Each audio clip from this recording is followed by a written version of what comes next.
नाज़रीन, क्या भारत और पाकिस्तान के दरमियान एक और झड़प की खिचड़ी पक रही है? क्या नाज़रीन इकराम, अक्टूबर से पहले भारत और पाकिस्तान की फौजों के दरमियान एक और बड़ी मुठभेड़ होने जा रही है? तो नाज़रीन इकराम, इस हवाले से पाकिस्तानी फौज के तर्जमान ने भारत को बकायदा वार्निंग दे दी है।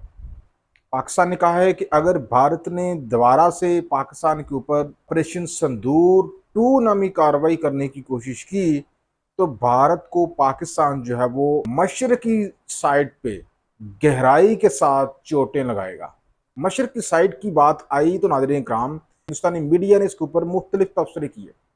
कुछ हल्के जो है वो ये कह रहे थे कि क्या पाकिस्तान जो है मशरकी साइड पे तो हिंदुस्तान के साथ बांग्लादेश है, तो क्या पाकिस्तान बांग्लादेश की टेरिटरी को इस्तेमाल करते हुए मशरकी साइड पर हिंदुस्तान के जो तजारती हब हैं उनको निशाना बनाएगा, या फिर पाकिस्तान मगरबी साइड से ही अपने मिसाइल जो है वो इस बार मशरकी साइड पर जो है वो भेजेगा?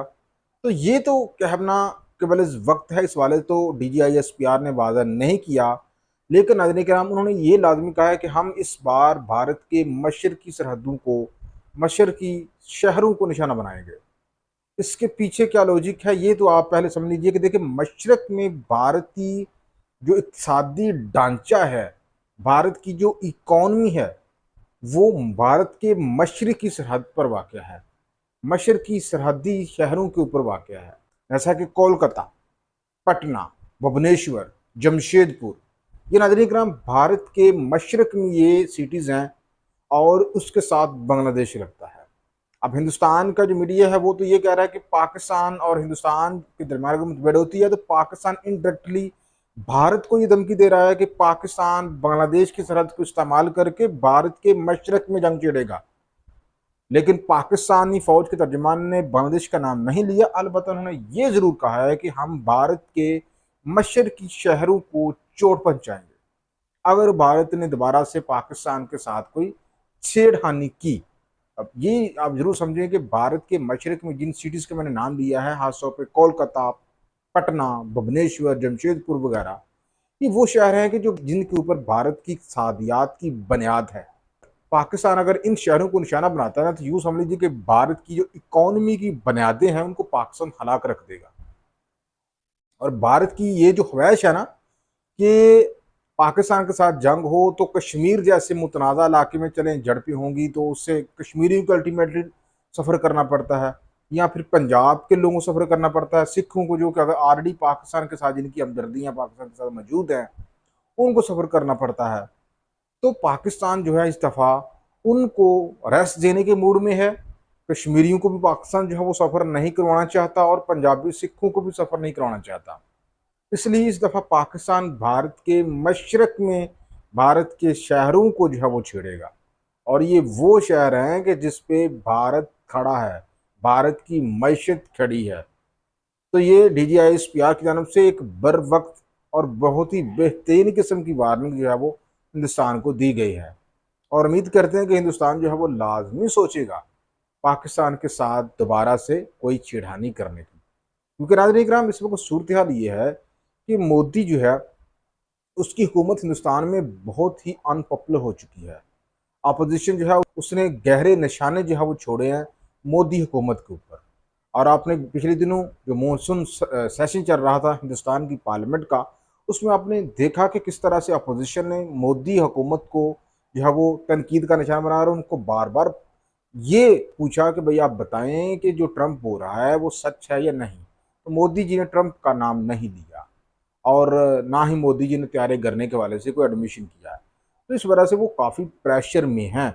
तो साथ साथ बिहार में इलेक्शन भी आ रहा है, तो इसी मुनासबत से ये कहा जा रहा है कि हो सकता है भारत जो है अक्टूबर से पहले पहले ज़रूर कोई एक और छेड़खानी करने की कोशिश करेगा। पिछले दिनों हमने देखा कि कश्मीर के दोनों तरफ भी दोनों आर्मीज़ की एक्टिविटीज़ को भी देखा गया। भारत की तरफ से तैयारों के एक बहुत बड़े झुंड की तरफ से आज़ाद कश्मीर की तरफ आने की कोशिश की गई, जिसको बर वक्त डिटेक्ट करके नाकाम किया गया पाकिस्तान की फ़ज़ाई की तरफ से। तो ये नाज़रीन इकराम, एक बड़ी चेतावनी दी गई है पाकिस्तान की तरफ से। उम्मीद करता हूँ कि वीडियो आपके लिए मालूमाती है, अच्छी लगे तो लाजमी फॉलो कर लीजिएगा। नाज़रीन, मोदी की सियासत को हिंदुस्तान से ख़त्म करके दम लेगा ट्रंप। पहले ट्रंप ने पाकिस्तान को लेकर बार बार सालसी का नाम लिया कि उसने पाकिस्तान हिंदुस्तान के दरमियान सालसी करवाई है। फिर उसने त्यारों के मार गिराए जाने के हवाले से भी तस्दीक की, और मोदी को उसके बाद काफी ज्यादा तनकीद का सामना था। और अब ट्रंप ने एक और बिजली गिरा दी है मिस्टर नरेंद्र मोदी के ऊपर। पहले भारत के ऊपर 25% टैरिफ आयद किया गया अमेरिका की जानब से, और आज मजीद 25% टैरिफ आयद कर दिया गया। यूं टोटली मजमूई तौर पर 50% भारत की मसनूआत के ऊपर टैरिफ आयद होगा अमेरिकी मंडियों में। भारत चकरा कर रह गया, भारत में खलबली मच गई, क्योंकि नाज़रीन इकराम, अमेरिका भारत की बड़ी तजारती मंडी है। और 50% टैरिफ आयद होने का मतलब क्या है, ये आप गौर से समझ लीजिए। देखें, अब भारत की जो भी चीज़ें होंगी ना, अगर उसकी कीमत 100 रुपया होगी तो 50% अमेरिका में टैक्स होगा, तो वो अमेरिका में 150 की होगी। नहीं समझे?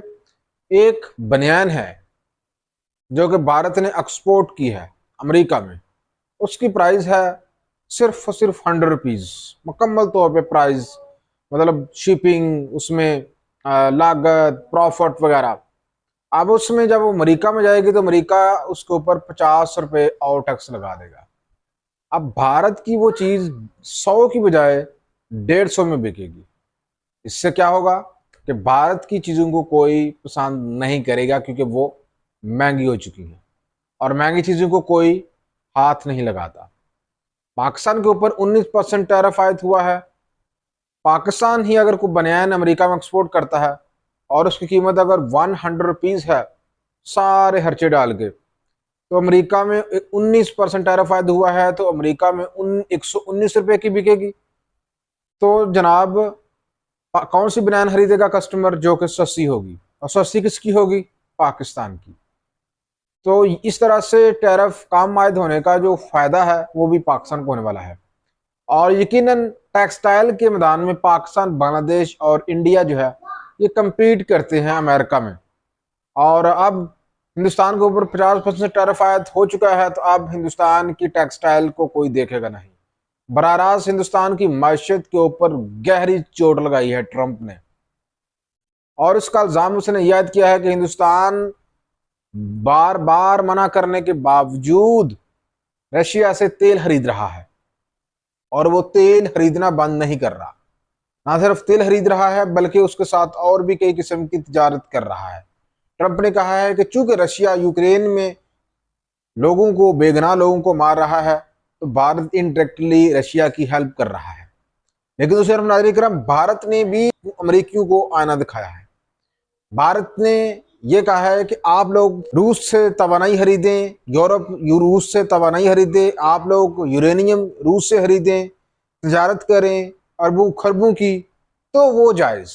और अगर हिंदुस्तान अपने 140 करोड़ भारतीयों के मफादात के तहफ़्फ़ुज़ के लिए और माशी सलामती के लिए फ़ैसले करता है और रूस से सस्ते दामों तेल खरीदता है, तो ये गलत बात है। हिंदुस्तान ने इसको हाइपोक्रेसी करार दिया है। बहरहाल नाज़रीन इकराम, अब ट्रंप को कौन रोक सकता है? ट्रंप तो है जी अपने ताई एक बादशाह। उसके बारे में तो ये कहा जा रहा है कि वो ना किसी का दोस्त है, ना वो किसी का दुश्मन है। लेकिन फिलहाल तो यूं सोच रहा है कि वो मोदी के पीछे हाथ बांध कर पड़ गया है। और मोदी जो पहले ही ऑपरेशन सिंदूर में पाकिस्तान से बुरी तरह पिटने के बाद भारतीय पार्लियामेंट में जलील हो रहा था भारतीय अपोजिशन के हाथों, अब रही कसर ट्रंप ने निकाल दी है। कुछ लोग तो ये भी कह रहे हैं कि क्या ट्रंप जो बार बार सालसी की बात करता रहा है, कुछ ने सालसी करवाई हिंदुस्तान और पाकिस्तान के दरमियान, पाकिस्तान ने एडमिट किया, मोदी ने उसके ऊपर एक लफ्ज नहीं बोला, शायद ट्रंप उसका बदला ले रहा है हिंदुस्तान से। बहल नाज़रीन किराम, इस बारे में आप क्या कहेंगे? लाजमी अपना राय का इज़हार करें।